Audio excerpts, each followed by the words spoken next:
Now, on an entirely separate matter, 1 year ago yesterday, the Biden administration announced its withdrawal from Afghanistan had reached a halfway point. Analyst after analyst has confirmed what was clear to many of us in real time. The president's shoddy plans for a reckless pullout were doomed to disaster from the start. Back in February, an Army investigation found that in the run-up to President Biden's botched retreat, his senior national security and diplomatic advisors were not seriously planning for an evacuation and not paying attention to what was happening on the ground. That's an Army investigation of the withdrawal. Last month, the Special Inspector General for Afghanistan Reconstruction blasted the administration's bad judgment before Congress.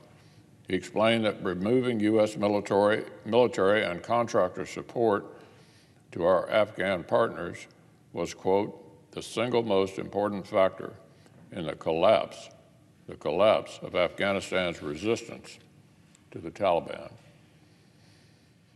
It's not just that this giant policy failure should have been foreseeable to the Biden administration. It was, in fact, foreseen. Experts spent months warning the president's policies would create chaos. I spent months saying the very same thing. Now, many of the worst predictions about the aftermath are coming true before our eyes. Our country and our partners are facing needlessly heightened risk from terrorists because of how the Biden administration botched Afghanistan. And yet the administration is still in denial. In a letter to Congress just yesterday, the Commander-in-Chief claimed the United States, quote, remains postured to address threats to both our homeland and our interests that may arise from inside of Afghanistan. But the reality is that Pentagon leaders have been clear about the dramatic ways that withdrawal has limited our ability to identify, to target, and to strike terrorists in Afghanistan. The former commander of U.S. Central Command says that forcing U.S. air assets to travel longer distances to reach Afghan airspace means severely limiting the time they can spend actually performing counterterrorism missions, just as we predicted. A brand new report from the lead inspector general for our ongoing counterterrorism operations further confirms that the Biden administration's mistakes have put us way, way behind the curve. Without human intelligence or bases in the country, the United States is already suffering from less insight into emerging terror threats. Our sources are drying up, just as we predicted. We haven't conducted a single strike against a terrorist target in Afghanistan since the last U.S. military personnel left Kabul. And that isn't because there aren't any terrorists there. As the IG report confirms, it's because of, quote, logistical challenges and limited intelligence.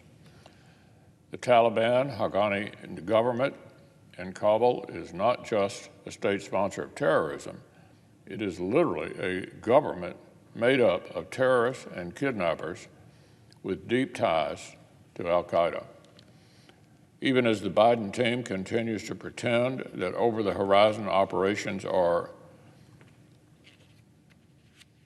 adequate in Afghanistan, they are implicitly acknowledging that same insufficiency in other theaters.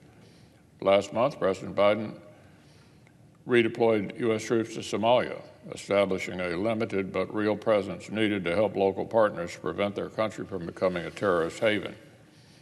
So President Biden's own actions in Somalia give rise to the false claims in Afghanistan. In point of fact, the longest-term vision about counterterrorism this White House has managed to lay out is their obsession with someday shutting down Guantanamo Bay detention entirely. I've yet to hear any coherent plan for what the administration intends to do with the dangerous killers currently held there? Will they continue to rely on third countries to detain terrorists? That's the strategy that made possible the Taliban's massive jailbreak of thousands of hardened terrorists from Bagram after the administration fled Afghanistan. Does the administration intend to send terrorists to Syria to be held indefinitely by a non-government entity like the Syrian Defense Forces? In that case, how long is the Biden administration prepared to remain in Syria to make sure that ISIS, Hezbollah, or other Assad regime can't facilitate another giant jailbreak? The American people sent our coalition partners deserve a clear, coherent counterterrorism strategy that leaves our homeland safer and our partnerships stronger. The Biden administration is providing, unfortunately, exactly the opposite.